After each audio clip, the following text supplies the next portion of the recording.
Welcome back. ഇന്ന് നമ്മൾ വന്നിരിക്കുന്നത് ഒരു ബീഫ് സ്റ്റൂവിൻ്റെ റെസിപ്പി ആയിട്ടാണ്. നല്ല കുറുകിയ ചാറോട് കൂടിയ ഒരു ബീഫ് സ്റ്റൂവിൻ്റെ റെസിപ്പിയാണ്. ഒരു പ്രത്യേക ഇൻഗ്രീഡിയൻസും കൂടി ചേർക്കുമ്പം ഇതിൻ്റെ ടേസ്റ്റ് ഇരട്ടിയാകും.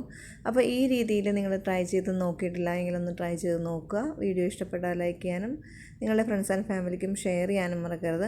അപ്പോൾ ഇത് അപ്പത്തിൻ്റെ കൂടെയും ഇടിയപ്പത്തിൻ്റെ കൂടെയും എല്ലാത്തിൻ്റെയും കൂടെ നല്ലൊരു അടിപൊളി കോമ്പിനേഷനാണ്. ക്രിസ്മസ് സ്പെഷ്യൽ ബീഫ് സ്റ്റൂവിൻ്റെ റെസിപ്പിയാണ് നമ്മളിവിടെ ഷെയർ ചെയ്യുന്നത്. അപ്പോൾ നമുക്ക് എങ്ങനെയാണ് ഈ ഒരു റെസിപ്പി ചെയ്യുന്നത് നോക്കാം. ഞാനിവിടെ ബീഫ് ഇവിടെ നല്ലതുപോലെ കഴുകി വൃത്തിയാക്കി ചെറിയ കഷ്ണങ്ങളാക്കി കട്ട് ചെയ്തെടുത്തിട്ടുണ്ട്.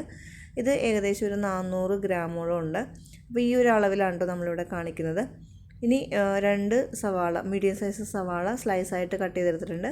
പിന്നെ ഒരു 8 വെളുത്തുള്ളി ചെറുതായിട്ട് കട്ട് ചെയ്തെടുത്തിട്ടുണ്ട്. പിന്നെ ഒരു 1 ഇഞ്ച് വലിപ്പത്തിലുള്ള ഇഞ്ചി എടുത്ത് കട്ട് ചെയ്തെടുത്തിട്ടുണ്ട്. പിന്നെ 4 പച്ചമുളക്, കുറച്ച് കറിവേപ്പില, ഇത്രയുമാണ് നമ്മളിവിടെ എടുത്തിരിക്കുന്നത്. ഇനി ഇതിലേക്ക് ഒരു വലിയ ക്യാരറ്റ് ചെറുതായിട്ട് കട്ട് ചെയ്തിട്ടുണ്ട്. 2 ഉരുളക്കിഴങ്ങും എടുത്തിട്ടുണ്ട്. അപ്പോൾ ഈ ഒരു ഒരെണ്ണവും ഒരു ക്യാരറ്റും 2 പൊട്ടറ്റോയും ആണ് നമ്മൾ എടുത്തിരിക്കുന്നത്.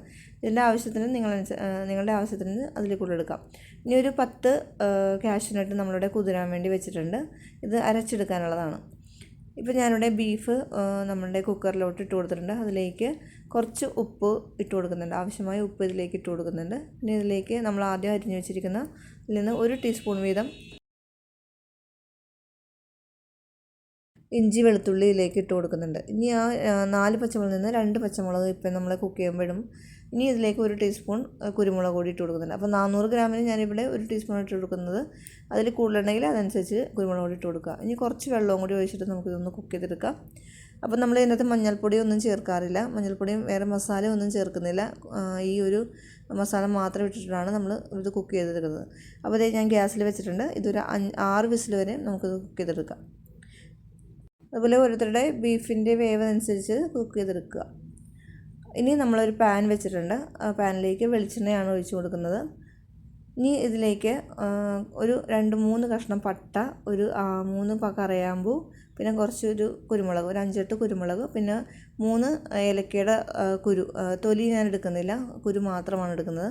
ഇനി ഇതിലേക്ക് നമ്മൾ ബാക്കി അരിഞ്ഞു വെച്ചിരിക്കുന്ന ഇഞ്ചി വെളുത്തുള്ളി ഇട്ട് കൊടുക്കുന്നുണ്ട്. ഏകദേശം ഒരു 1.5 ടീസ്പൂണോളം ഉണ്ടാവും. എന്നിട്ട് അതിൻ്റെ ആ ഒരു പച്ചമണം മാറുന്നവരെ ഒന്ന് ജസ്റ്റ് ഒന്ന് വഴറ്റി കൊടുക്കുക.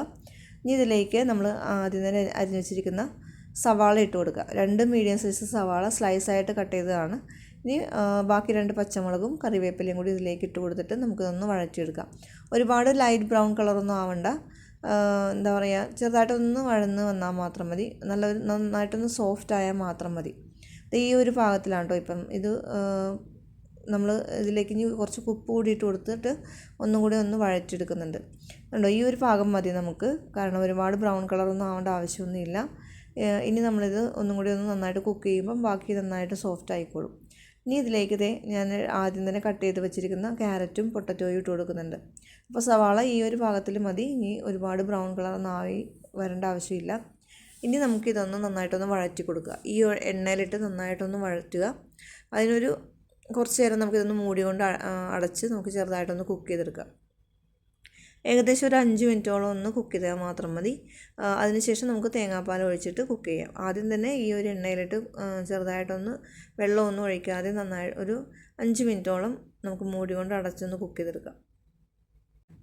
അപ്പോൾ അതേ മൂടി കൊണ്ട് അടച്ചു കൊടുത്തിട്ടുണ്ട്. മീഡിയം ഫ്ലെയിമിൽ വെച്ച് കുക്ക് ചെയ്യുക. ഒരുപാട് ഫ്ലെയിം ഒന്നും കൂട്ടി വെക്കേണ്ട ആവശ്യമില്ല. ഒരു 5 മിനിറ്റിന് ശേഷം നമുക്കിതൊന്ന് തുറന്ന് നോക്കാം. ഇപ്പം നമ്മളുടെ പൊട്ടറ്റോയും ക്യാരറ്റും ഒരുവിധം ഒന്ന് സോഫ്റ്റായി വന്നിട്ടുണ്ട്. ഒരുപാട് കുക്കായിട്ടില്ല, എന്നാലും ചെറുതായിട്ടൊന്ന് സോഫ്റ്റായി വന്നിട്ടുണ്ട്. ഇനി നമുക്കിതിലേക്ക് തേങ്ങാപ്പാൽ ഒഴിച്ചു കൊടുക്കാം. അപ്പം 2ാം പാലാണ് ഞാൻ ഇവിടെ ഒഴിച്ചു കൊടുക്കുന്നത്. 2 കപ്പ് 1.5 കപ്പോ അല്ലെങ്കിൽ 2 കപ്പ് തേങ്ങാപ്പാൽ നമുക്കിതിലേക്ക് ഒഴിച്ചു കൊടുക്കാം. അപ്പോൾ ഞാൻ ഏകദേശം ഒരു 1.5 കപ്പോളം ഒഴിച്ചു കൊടുക്കുന്നുണ്ട്. ഇനി നമുക്കിതൊന്ന് നന്നായി ഒന്ന് കുക്ക് ചെയ്തെടുക്കാം. അപ്പോൾ ഇതൊന്ന് തിളച്ചതിന് ശേഷം നമ്മളുടെ ബീഫ് ഇതിലേക്ക് ഇട്ട് കൊടുക്കുക. അപ്പോൾ ഈ ഒരു ടൈമിൽ നമ്മുടെ ബീഫ് വെന്തിട്ടുണ്ട്. അതായത് നമുക്കൊന്ന് മൂടി കൊണ്ട് തുറന്ന് നോക്കാം. കണ്ടോ, ബീഫ് നന്നായിട്ടൊന്ന് വെന്ത് വന്നിട്ടുണ്ട്. നല്ല സോഫ്റ്റായിട്ട് തന്നെ ഇരിക്കുന്നുണ്ട്. അപ്പോൾ ഇനി ഈ ക്യാരറ്റും പൊട്ടറ്റോയിൽ കൂടി കിടന്ന് ഒന്നും കൂടി ഒന്ന് കുക്ക് ചെയ്തെടുക്കണം. അപ്പോൾ ഈ ഒരു ടൈമിൽ നമ്മളെ പൊട്ടറ്റോയും ക്യാരറ്റും ഒരുവിധം ഒന്ന് കുക്കായി വന്നിട്ടുണ്ട്. കണ്ടോ, നന്നായി തിളച്ച് വന്നിട്ടുണ്ട്. ഇനി ഈ ഒരു സമയത്ത് നമ്മൾ വേവിച്ച് വെച്ചിരിക്കുന്ന ബീഫ് ഇതിലേക്ക് ഇട്ട് കൊടുക്കാം. അപ്പോൾ ഞാൻ ഈ ബീഫും അതിൽ ചെറുതായിട്ട് എന്താ പറയുക ആ ഒരു ഗ്രേവി ഉള്ളതും കൂടി ഇതിൻ്റെ അകത്തിട്ട് കൊടുക്കുക. അപ്പോൾ നമുക്ക് ഇനി ഇതൊന്ന് എല്ലാം കൂടി ഒരുമിച്ച് ഒന്ന് കുക്ക് ചെയ്തെടുക്കാം. അപ്പോൾ എല്ലാ ടേസ്റ്റും നന്നായി ഇട്ട് വരും. കാരണം ആ ബീഫിൽ നിന്നുള്ള ആ ചെറിയൊരു ഗ്രേവിയും നമ്മുടെ ക്യാരറ്റിലും പൊട്ടറ്റോയിലൊക്കെ ഒന്ന് പിടിച്ച് നന്നായിട്ടൊന്ന് കുക്കായിട്ട് വരും. അപ്പോൾ ഇടയ്ക്ക് ഒന്ന് ഇളക്കി കൊടുക്കുക. ഞാനിതൊരു 10 മിനിറ്റോളം ഒന്ന് മീഡിയം ഫ്ലെയിമിൽ വെച്ചിട്ടൊന്ന് കുക്ക് ചെയ്തെടുക്കുന്നുണ്ട്. ഇപ്പോൾ അതേ ചെറുതായിട്ട് ഗ്രേവിയൊക്കെ ഒന്ന് വറ്റി വന്നിട്ടുണ്ട്, കണ്ടോ, നന്നായിട്ടൊന്ന് കുറുകി വന്നിട്ടുണ്ട്. അപ്പോൾ നമ്മുടെ ക്യാരറ്റും പൊട്ടറ്റോ എല്ലാം നന്നായിട്ടൊന്ന് വെന്ത് വന്നിട്ടുണ്ട്. ഇനി ഈ ഒരു ടൈമിൽ നമ്മൾ ആദ്യം സോക്ക് ചെയ്ത് വെച്ചിരിക്കുന്ന കാഷ്യൂ ഞാൻ അരച്ചെടുത്തിട്ടുണ്ട്. ഈ ഒരു ഇൻഗ്രീഡിയൻസും കൂടി ചേർക്കുമ്പോൾ നമ്മുടെ കറിക്ക് ഒരു പ്രത്യേക ടേസ്റ്റ് തന്നെയാണ്. അപ്പോൾ ഒരിക്കലും സ്കിപ്പ് ചെയ്യാതിരിക്കുക. കാഷ്യൂ അരച്ച് ചേർക്കുമ്പം നിങ്ങളിതൊന്ന് ട്രൈ ചെയ്ത് നോക്കുക. കാഷ്യൂ അരച്ച് ചേർക്കുന്നതും അല്ലാതെയും ഉണ്ടാക്കുന്ന ഒരു സ്റ്റൂവിന് ഒരു പ്രത്യേക ടേസ്റ്റ് തന്നെയാണ്. അപ്പോൾ നമ്മൾ വേറെ മസാലകളൊന്നും തന്നെ ചേർക്കുന്നില്ല, ആദ്യം ഇട്ട മസാല തന്നെയാണ്. ഇനി ഈ ഒരു കാഷ്യൂവിൻ്റെ ഒരു പച്ചമണം മാറുന്നവരെ ഒരു 2-3 മിനിറ്റ് ഒന്ന് മൂടി കൊണ്ട് അടച്ച് കുക്ക് ചെയ്യുക. ഇപ്പോൾ ഇത് നന്നായിട്ടൊന്ന് കുറുകി വന്നിട്ടുണ്ട്. ഇനി നമ്മൾ ഇതിലേക്ക് 1-ാം പാലും കൂടി ഒഴിച്ച് കൊടുക്കണം. അപ്പം ഞാനൊന്ന് ഫ്ലെയിം ഒന്ന് വളരെ കുറച്ച് വെക്കുകയാണ്, കാരണം 1-ാം പാൽ ഒഴിക്കുമ്പം അത് ഒരുപാടൊന്ന് തിളച്ച് പോകാൻ പാടില്ല. അപ്പോൾ ഞാനിവിടെ ഫ്ലെയിം കുറച്ച് വെച്ചിട്ടുണ്ട്. ഇനി ഇതിലേക്ക് ഒരു മുക്കാൽ കപ്പോളം 1-ാം പാൽ ഒഴിച്ച് കൊടുക്കുക. നല്ല കുറുകിയ തേങ്ങാപ്പാലാണ് ഒഴിച്ച് കൊടുക്കുന്നത്. ഈ 1-ാം പാൽ ഒഴിച്ചതിന് ശേഷം ഒരുപാട് തിളച്ച് പോകരുത്, അതുകൊണ്ട് ആദ്യം തന്നെ ഫ്ലെയിം ഒന്ന് കുറച്ച് വെക്കുക. ചെറുതായിട്ടൊന്ന് ചൂടായാൽ മാത്രം മതി. ഇനി അതൊന്ന് നന്നായിട്ടൊന്ന് മിക്സ് ചെയ്ത് കൊടുക്കുക. അപ്പോൾ അതേ നമ്മൾ നന്നായിട്ടൊന്ന് മിക്സ് ചെയ്ത് കൊടുത്തിട്ടുണ്ട്. ഇനി ഒന്ന് ജസ്റ്റ് ഒന്ന് തിള വരുന്നവരെ മാത്രം ഒന്ന് വെയിറ്റ് ചെയ്താൽ മതി. ഇപ്പോൾ ഇതേ തിളയൊക്കെ ഒന്ന് വരുന്നുണ്ട്. ഞാനിപ്പോൾ ഫ്ലെയിം ഓഫ് ചെയ്തിട്ടുണ്ട്. ഇനി നമുക്കിത് മാറ്റി വെക്കാം. ഇനി ഇതിലേക്ക് നെയ്യിൽ വറുത്ത കാഷ്യൂവും കിസ്മസും കൂടി നമുക്കിതിലേക്ക് ചേർക്കാം. അപ്പോഴാണ് കൂടുതൽ ടേസ്റ്റ് ഒന്നും കൂടി വരിക.